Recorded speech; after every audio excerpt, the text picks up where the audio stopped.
జరిగింది ఒకసారి మీరు మాట్లాడండి.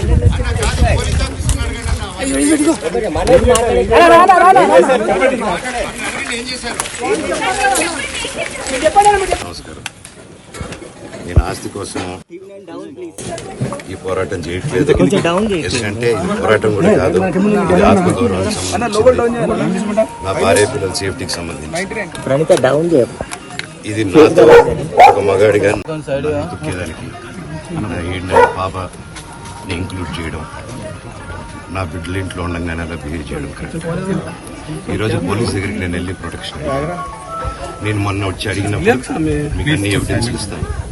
ఎస్ఐ గారు ఇక్కడి నుంచి వచ్చి నేను ఇస్తాను సార్ ప్రొటెక్షన్ చూపించాను. బౌన్సర్లు అందరూ దాక్కున్నారని చూపించాను. అది కొంచెం చూసి ఓకే సార్ ధైర్యం ఉంటే మేము ఎక్కడికి వెళ్ళట్లేదని చెప్పి మాట్లాడి పారిపోయారు. ఇప్పుడు కానిస్టేబుల్స్ వచ్చి అందరూ నా మనుషులందరినీ భయపించి ఇప్పుడు వాళ్ళ పేర్లు తీసుకుని బెదరగొట్టి మా మనుషులు పంపించేసి వేరే బాడీ గార్డ్ లోపల పంపించున్నారు సార్.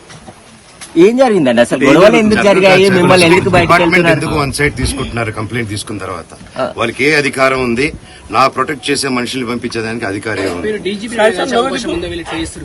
ప్రపంచంలో నా అందరినీ కలుస్తాను సార్. బయలుదేరి మీ తండ్రి మీ మీద కేసు పెట్టారు కదా.